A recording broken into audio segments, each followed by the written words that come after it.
Hi, this is Jack Stanley, and I wanted to talk today about Lafayette. Now, General Lafayette, you may have heard of in the history of the American Revolution. Of course, he came to help, worked very hard with the government to get support for us, was involved in so many different aspects of the American Revolution, was involved in the final battle, was very instrumental in doing so much to create this country. You know, it is an interesting thing that we very rarely think of, and that is in the American Revolution that the United States never would have been created, never would have survived if it had not been for France. France came to our aid. The final major battle of Yorktown. If you think of it, how was it won? The French fleet surrounded the peninsula in which Cornwallis was with his troops, and combined French and American and some German troops all marched in and surrounded Cornwallis, and of course he had to surrender.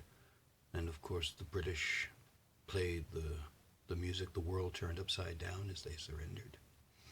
But all of this, and a lot of this, is due to the efforts of Lafayette. And today we see his statues, we read about him, we don't really know too much about him, and he went through some really rough periods. Of course, you know, when after the American Revolution, France wanted to have one, and it was not a good idea. It was a disaster. Lafayette was actually captured and imprisoned, actually for about 5 years.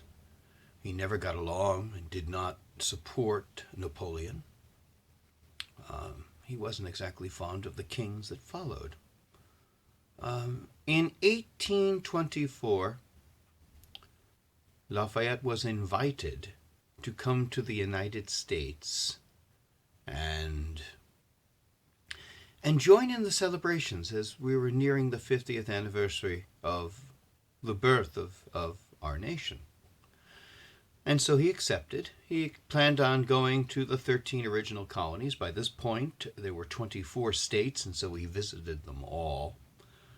Instead of being a short visit, it took basically about a year and a half to visit everything. And he was feted and honored everywhere. He met with many old revolutionary soldiers. He got to meet with two individuals who he had shared many triumphs and tragedies with over the years. One was Thomas Jefferson. He visited him at his home, Monticello, and Jefferson was very ill. He was not well. The last few years of his life, Jefferson was not a very well man. And then he also visited with a much older, but much more sprightly, John Adams.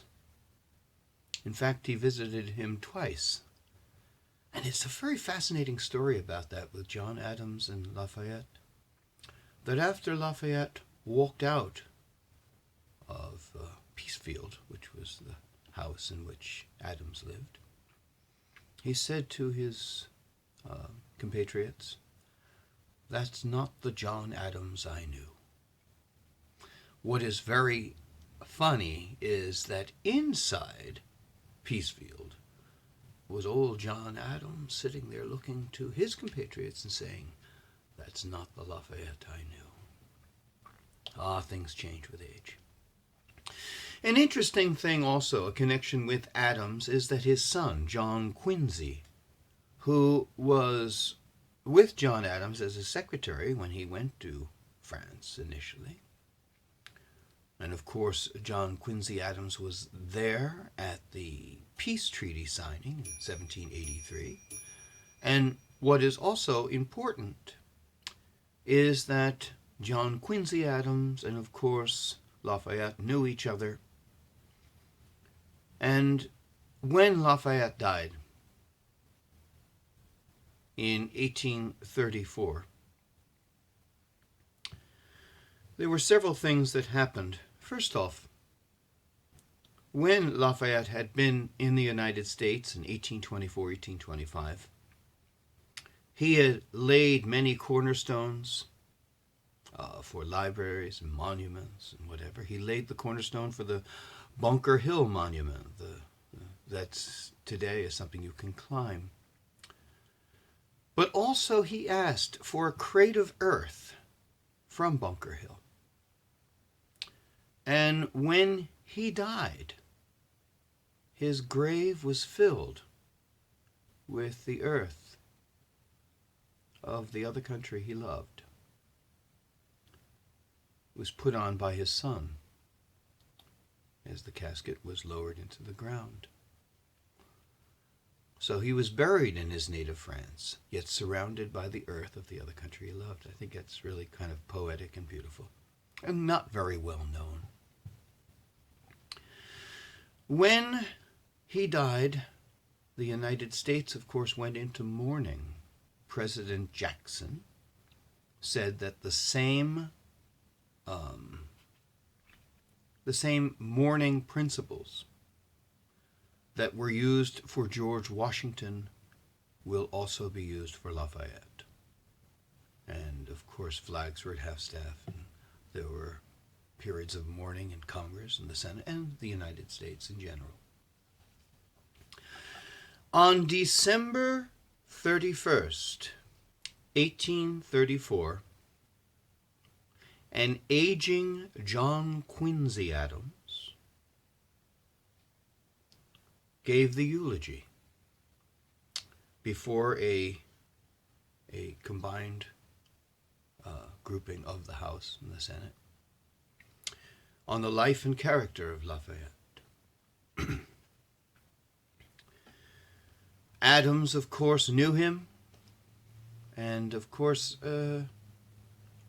Adams was 10 years younger than Lafayette. And John Quincy Adams, of course, was standing there on the hill watching the Battle of Bunker Hill as a boy. You can think of no better person to give such a eulogy. I want to show you something. This is the document put out by the House at the time. This is John Quincy Adams' wonderful talk, his eulogy on Lafayette. The original from, of course, given on New Year's Eve, 1834. I think it's more clear if I go to the second page. You'll see it better.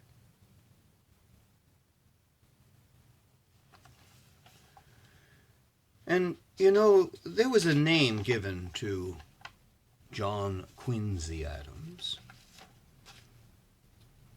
He was as tenacious at times as Lafayette. And he was known as Old Man Eloquent.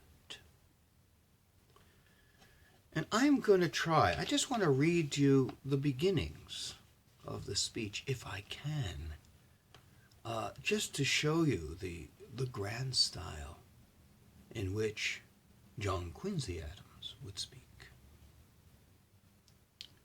I have to tilt my glasses a little bit. I've gotten to that age. Fellow citizens of the Senate and House of Representatives of the United States, if the authority by which I am now called to address you is one of the highest honors that could be conferred upon a citizen of this Union by his countrymen, I cannot disassemble to myself that it embraces at the same time one of the most arduous duties that could be imposed. Grateful to you for the honor conferred upon me by your invitation, a sentiment of irrepressible and fearful diffidence absorbs every faculty of my soul. In contemplating the magnitude, the difficulties, and the delicacy of the task which it has been your pleasure to assign me. That's how John Quincy Adams started his talk without even mentioning Lafayette yet. Of course, he would talk for 3 hours. And this is a wonderful, wonderful little piece of history about Lafayette. I love history. I love old artifacts. It's a fascinating thing to touch. You know, we're just caretakers, all of us. Be us museums, be us individuals, be us groups. We have items. But 50 years from now, we will no longer be here. But these items will. And the next generation of caretakers, museums, or groups will look after them. It's always fun to touch history. It allows your imagination to fly and soar in ways that you never would ever dream possible. So I like to share these things when I get the opportunity. And I hope I can pull more things out and share them with you. And maybe inspire others to look at history and study history and maybe try to find artifacts and keep them and look after them to preserve for future generations to enjoy and behold.